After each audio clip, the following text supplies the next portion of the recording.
are just having a coffee at the Starbucks that's conveniently located on the second floor above Shibuya Crossing, so we can enjoy the people watching opportunities.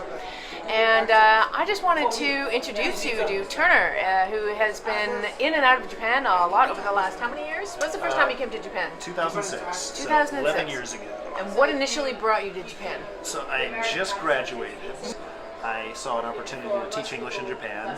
Always been in the back of my mind. So I thought, well, okay.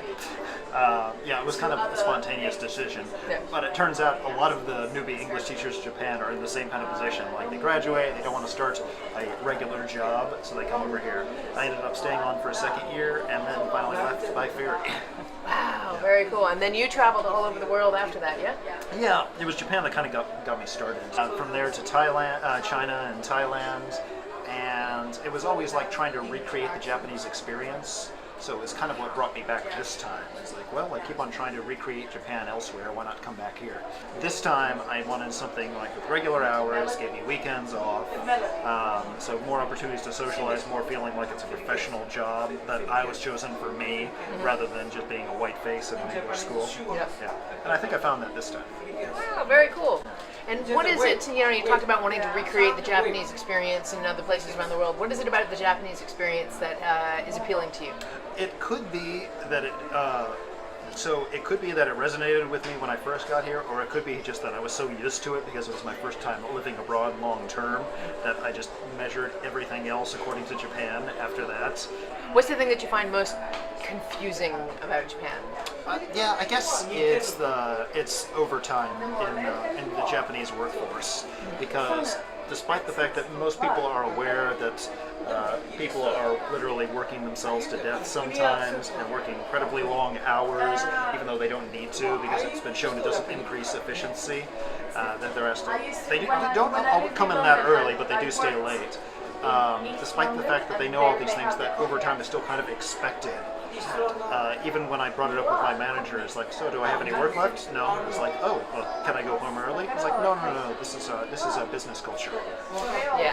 Yeah. Well, and I've heard that there's actually a term for death by overworking. Yes. And that's a uniquely Japanese term. It is a uniquely Japanese. Actually, they might have it in Korea too. Okay. Yeah. What do you love most about Japan? Ooh. Comfort, safety. I like not having random people yell at the bus, because there's generally a sense of quiet on public transportation. It sounds like such a small thing until you spend a week in San Francisco and then forget that people know how to be quiet. It's funny you should mention that. So my first day that I arrived in Tokyo, I've got all my luggage. I've taken a bus from the airport to one of the train stations where I met my friends who took me to the place I was staying. It's rush hour. It's a very busy train station, and here I am with all my luggage being shoved into this train I was literally picked up off my feet, but I was still held upright because of the crush of people around me. But what amazed me about this experience was the total silence that existed on the train. Like, total silence. There was absolutely nothing going on. No one talks on their cell phones. Apparently it's a cultural taboo to actually talk on your cell phone. Actually, it's a law now. It's a law? Before it was just a taboo, but now I think you can get fined if you talk on your cell phones on the train. Wow. Yeah. Anything else you want to share about daily life in Japan? Daily life in Japan. I like the fact that I'm an American, so I like the fact that I have Japanese health insurance for just $30 or $40 a month. Nice. It covers 70% of all costs. Yep. That happened so quickly. I was here, I moved into my apartment, a week later I've got health insurance. It's like, oh, so this is what it feels like. I just don't have to worry about it now. Welcome to the other side. Yeah, it's so simple. And favorite food? Ooh, yakiniku, Japanese barbecue. Good choice. Excellent.